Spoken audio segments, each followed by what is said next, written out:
Hi, I'm Dr. Boyce Watkins from Your Black World, and many of you saw that this past week and a half, I guess, has been kind of crazy, particularly in Ferguson, Missouri, where Michael Brown was shot by a police officer who, as of yet, last time I checked, no one has revealed who the officer is. The police are acting really, I would say, shady, because they're not really revealing much information, not being forthcoming, and a lot of people are getting very upset about this. And when I really want to try to understand things like this, particularly from a balanced perspective, I reach out to a brother and a former cop that I know who just, really understands his job. He's incredibly precise, Mr. Ken Williams. How you doing today, Ken? How you doing, Doctor? Thank you for having me again. Oh, I'm doing really well, man. Okay, so I want to get your take. You and I had talked about the Michael Brown shooting about a week ago, and things have happened since then. And I wanted to get your updated take in terms of what you've seen develop in the media, your reaction to how the police are responding to the public, just your perspective as a former officer of what you think is kind of happening here. Certainly. A couple things that I've seen on social media that I wanted to clean up for people. There are three different layers to law enforcement in Missouri. You had the Ferguson Police Department, that's around 50 or so men and women that are for the local Ferguson community. You had the county layer for policing that stepped in with the heavy equipment, the extra personnel, the assault rifles, the tanks, the tear gas, and they joined the Ferguson PD, and that's what people saw recently on the ground with these very heavy-handed military type of tactics going on.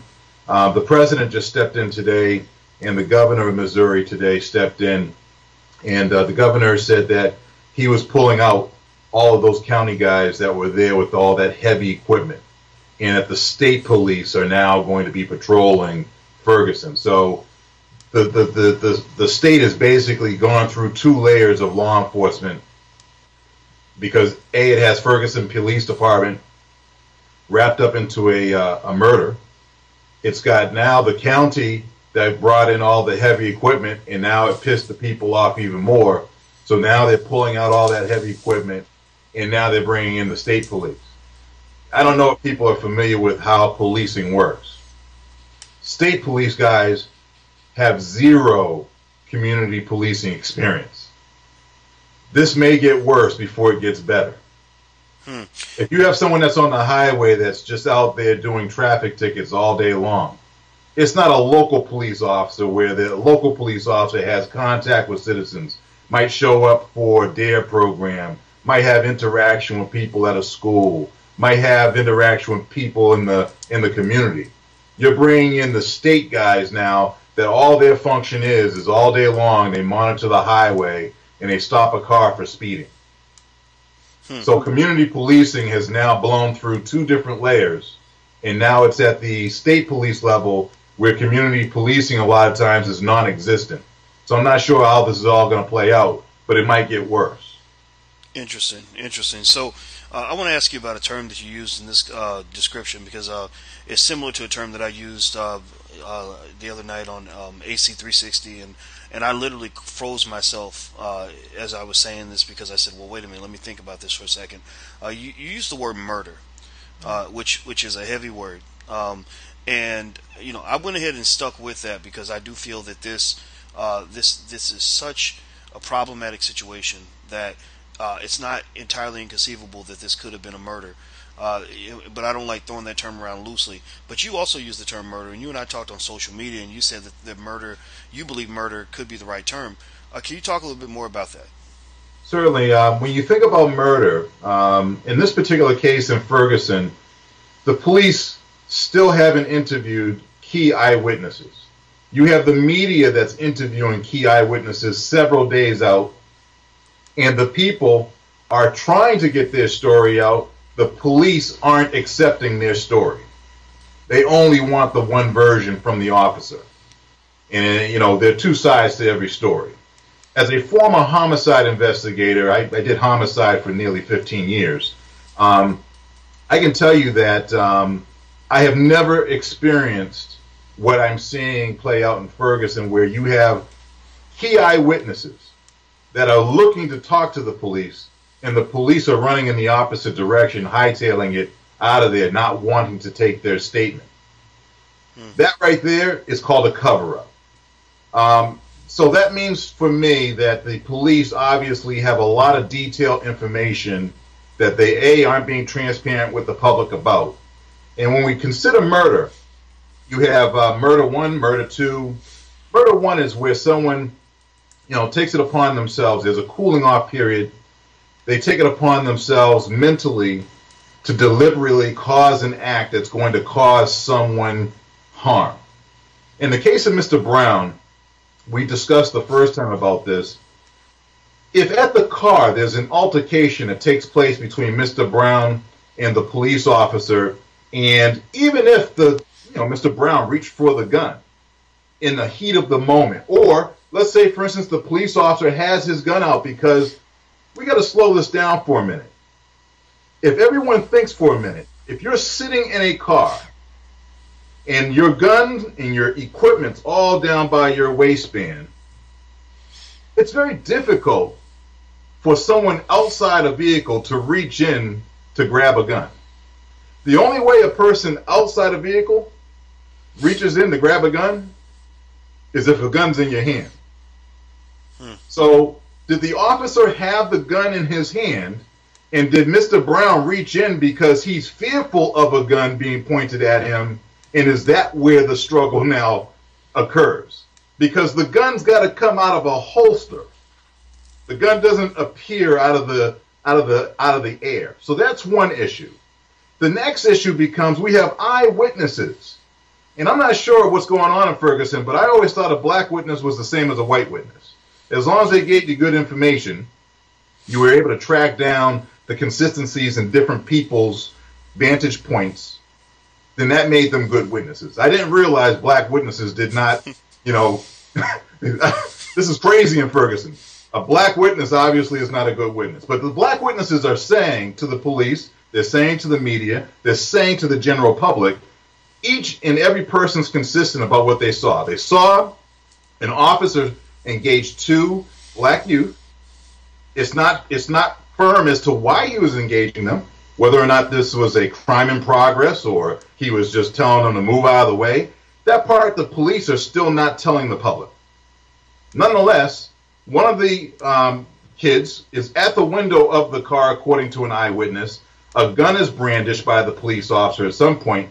A shot is fired at the car, and then 35 feet away, another crime scene occurs where now the officer is outside the car.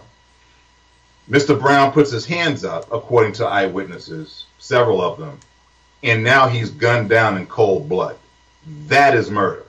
And that's murder in the first degree because there's a cooling off period between the first incident and the second incident where that 35-foot pace down the road as Mr. Brown is walking down the road and he puts his hands up in the universal sign of I give up, and the person who has the gun, the power, and the authority to take life away still decides, I'm going to kill you.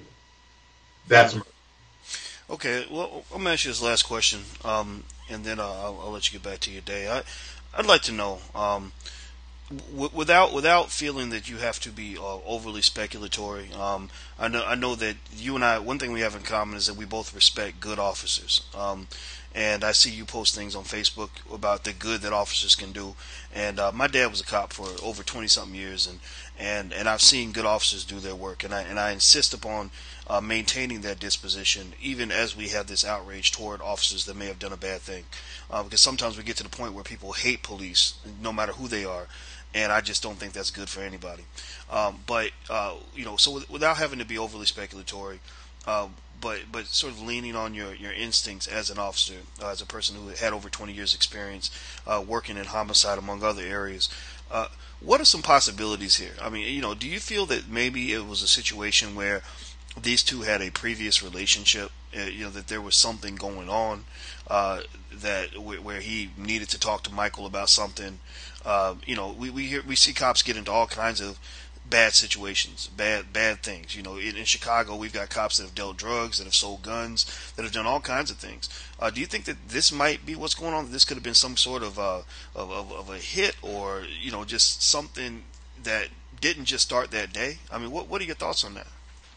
What the public has to realize is that the police machine is very good at spin control. If there was information about Mr. Brown's past that was a negative to Mr. Brown's credibility, it would have already been released to the public. It's the first thing that the police do is go into a database and say, okay, what do we have for dirt on this individual to go and knock him down a couple notches?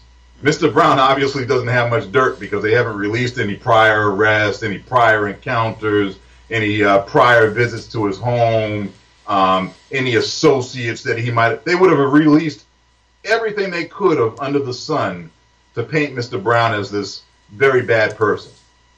That hasn't occurred. The next part of it is they keep and they shield the name of the officer and the ID of the officer.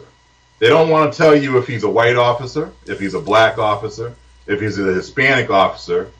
But I believe based on the reaction of the people out there, we can assume that he's a white officer. Mm-hmm. The next problem that the Ferguson Police Department has is because I've done many investigations. In order for you to convict someone of a wrongdoing, you have to have an eyewitness come into court to testify to what they saw, what actions occurred in front of them that they're going to relay to the court for a jury and a judge to decide on the fate of an individual. The police are taking it upon themselves to eliminate witnesses. The media for several days, every single day, has put up a key eyewitness that has told their story over and over and over again. You mean to tell me Ferguson or the county can't find these individuals if the media can find them on day number one? There are 600 people out there on day number one after the shooting looking for someone to come and knock on their door, speak to them, let them tell what they saw to the police, because there's a natural mechanism where when people have a crisis, they do look for law enforcement as an authority to control chaos and lower chaos.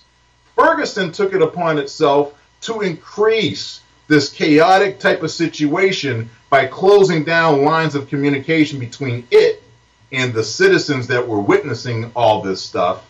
And then that is what created all this hostility because people lost trust. That's what I'm saying. Wow. Well, as usual, you gave us a lot to think about, and it seems to me that the defensive posturing of the department does say it lends tremendous credibility to what you're saying about there being a cover up, and and hopefully the truth will eventually be revealed. But it's such an unfortunate situation. And I want to say thank you so much, brother. I really appreciate your time as always. Doctor, thank you again. Absolutely, everybody. This is Mr. Ken Williams. He was an officer on the Brockton Police Department in Massachusetts for 20 years, but now he works as an expert witness in wrongful death situations similar to this one. So he has a lot of credibility in this area. His website is kwillservices.com. That's kwillservices.com. I can vouch for the fact that this man knows what he's talking about, and that's why I talk to him about these important issues going on in our community. So thank you very much for checking us out, and until we meet again, please stay strong, be blessed, and be educated. We are gone. Peace.